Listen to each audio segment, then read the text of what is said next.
लगातार हो रही बारिश के कारण सिरयानी नदी के जलस्तर में बढ़ोतरी, रास्ते के ऊपर से बह रहा है पानी। इस्लामपुर के रामपुर इलाके में बाढ़ जैसी हालत। रामपुर इलाके में बने कलवट कमजोर हैं, जिससे यातायात में लोगों को समस्या हो रही है। कलवट के ऊपर से पानी बह रहा है। पिछले कई दिनों से हो रही बारिश से जनजीवन अस्त व्यस्त है। समस्या में है सब्जी के किसान, तो वहीं कई गाँव जलमग्न हो गया है। उम्मीद से ज्यादा बारिश ने लोगों को खासा परेशान किया है। देखिए कुछ तस्वीरें और वीडियो को शेयर कीजिए। এখানকার যে মন্ত্রীগুলো আছে প্রধান মেম্বার সে কিছু করতে পারেনি, আর আমাদের সমস্যা দিন দিন বাড়ে যায়। ফুল দেখছেন তো, ফুলের অবস্থা কীভাবে হয়েছে, আর মানুষ কীভাবে যাবে ওই পারে এই পারে, যাওয়া যাবে না। এটা কোন এলাকা?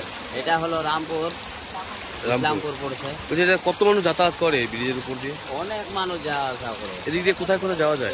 এদিক দিয়ে যাওয়া যায় ইসলামপুর, রামগঞ্জ, আর এদিকে চলে যায় শাহপুর, কিষানগঞ্জ। এদিকে তো স্কুলও আছে ওই পারে। হ্যাঁ, ওই পারে তো স্কুলও আছে, এবারে পঞ্চায়েতও আছে, ওই পারেও আছে, ওপারেও আছে, পঞ্চায়েতও আছে এখানে।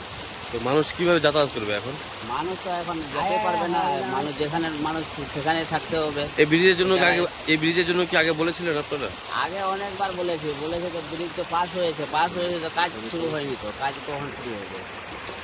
কি নাম আপনার? আর কি জানে কি বলছে প্রধান মেম্বার, কি বলছে হবে।